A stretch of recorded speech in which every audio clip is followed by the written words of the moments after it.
Hello, it's Sean Bishop of Bishop Instruments and Bows here in London. This is what's new in November. I haven't done one for quite a while, so I was trying to work out what instruments to bring to the table. We've got 3 bows, 3 instruments. That's 2 violins, 1 viola, and 2 viola bows, 1 violin bow. You got that? Right. Let's start with bows. That's probably the easiest. Well, actually, I can intersperse it. Right, violin bow, just picked this up recently. L.Morizot pere. So Father Morizot, who, as every violin dealer will try and tell you now, he worked for Sartory. And he did work for Sartory. But let's be honest, very easy not to get confused with a Morizot as opposed to a Sartory. But the good examples are very nice, and I think they're undervalued. And this one is absolutely box fresh. It doesn't even look like it's been used. Totally mint. Plays really well. Very nice, elegant head. So, of course, we know that the Morizot family, so his sons, he had, I think, 3 sons, which we call Morizot frère, and they, or fils, they're nowhere near as good as Dad. So, personally, I don't bother with them. I just stick with Dad, L.Morizot pere. This is nice bow stamped apparat, or root. My French is terrible. I'm an Australian. Anyway, he was a violin maker, okay? And so he obviously got some bows. They stamped with the workshop stamp, but the bow is made by L.Morizot, and it's certified by Raffin in Paris, okay? Even to make things even worse, Raffin is not with Raffin anymore, so it's called Cabinet Raffin. Jean-Francois Raffin has retired, so we have just the 2 guys now doing the certificates, Le Canu, and Sylvain Bigot.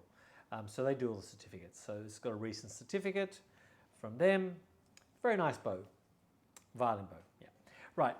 Next bows we've got Nurnberger Viola bow.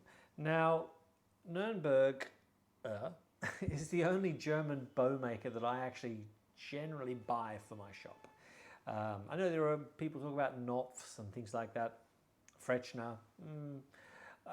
The early ones are great, but it's just not an area that I know very well, so I stick with what I know to a very small degree on Nurnbergers, I have to say.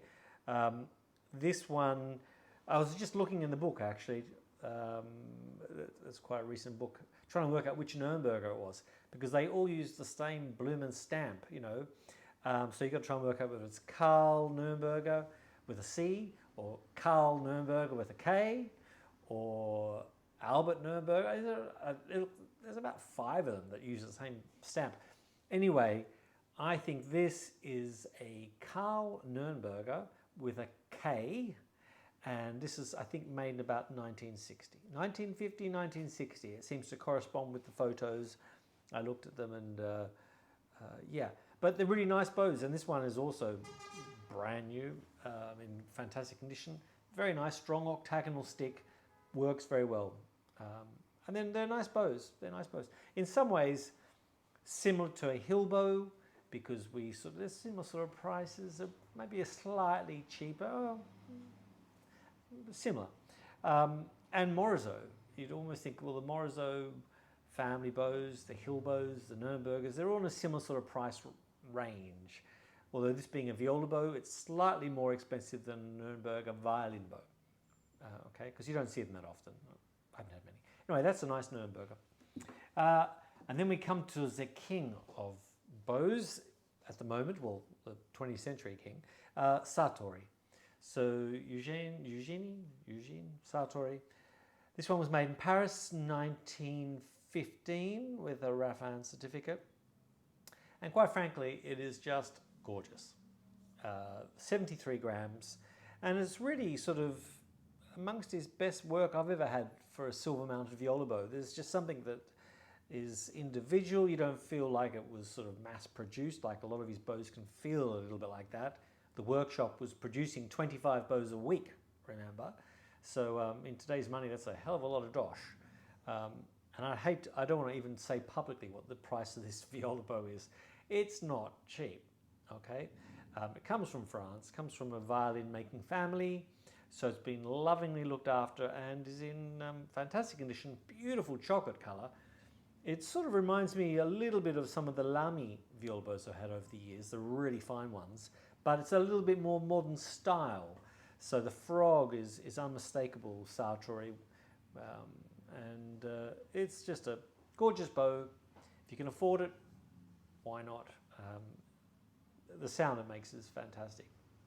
Okay, right, let's pop on to instruments. I've got a viola bow in my hand. Let's talk violas. Right, this is my latest purchase, G.Chiocchi.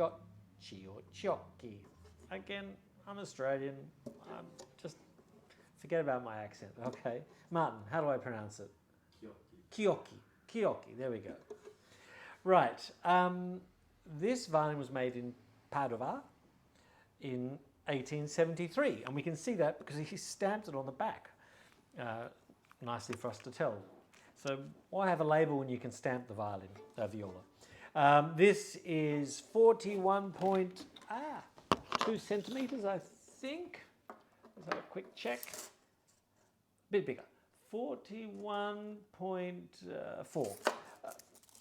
So rare size, very rare maker, triple purfling or double purfling. When you look at it, there's three black lines.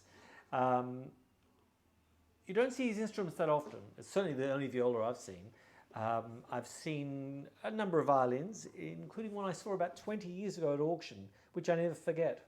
It was the most beautiful violin, and it was a maker I didn't know, so every time I hear about this maker, it always takes me back to that one violin that I saw then. I don't forget it.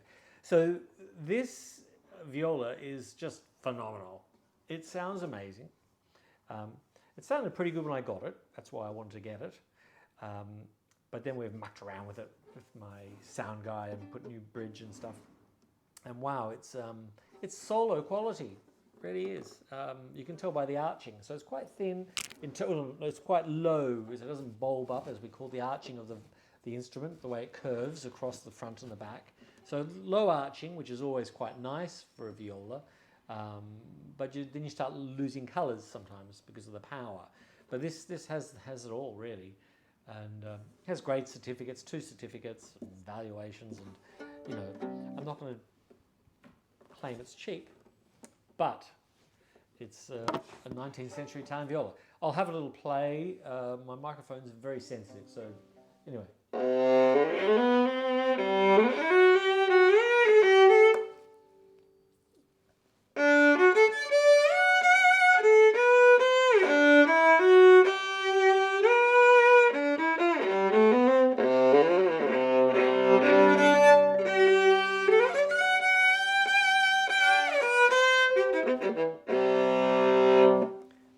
That gives some sort of an idea. Excuse my desk viola playing.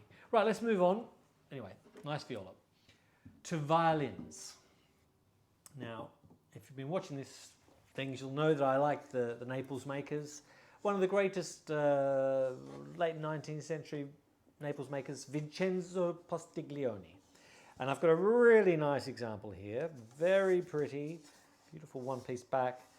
Typical Postiglione wood. It's on the smaller side, is this 35.2, so you're looking at a Guarneri model to some degree, although the Fs are not, but it's a smaller size. In that, we think of Stradivari, the back length 35.6 and above. Guadagnini 35.2 is pretty common, and certainly with Del Gesù, the Guarneris are generally that sort of size, even 35. This violin has to be set up by my guy, so I'm not going to bother playing, but really great violin made in 1895, formerly part of the Norman Rosenberg collection.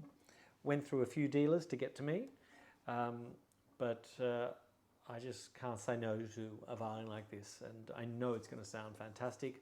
Again, great arching, just the right amount. And as a maker, I just really like it, and one of the last of the great Naples makers. Of course, we have after him, we have Bustucci and Rosa. But for me, Postiglione, particularly this sort of style of violin. It's not really a modern Italian. There's still enough classical making going on here, and it's just a very, very nice violin in fantastic condition. And I saw in Norman Rosenberg's handwriting on his little sheet about what he owned, Vincenzo Postiglione, because it's not labelled, but it's 100% Postiglione.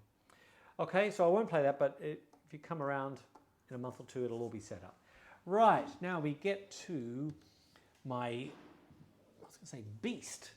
This is a beautiful violin by the Voller brothers.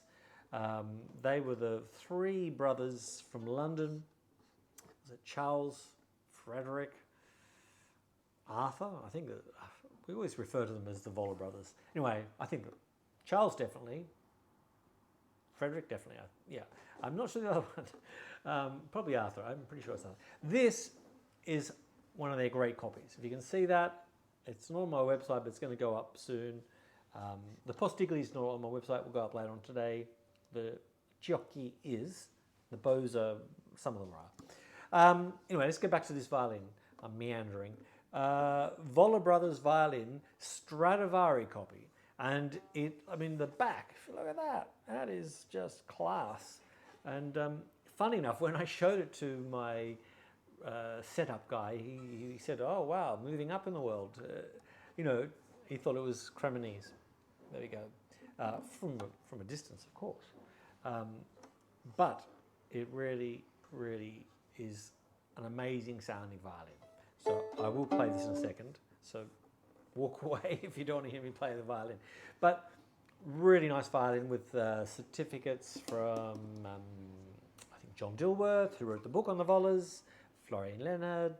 There's some dendro, the woods, I think late 18th century. But it is just a special violin, and particularly when you hear it played. So I'll give it a bit of a bash, and use the L.Morizot violin bow. You have a listen. Right.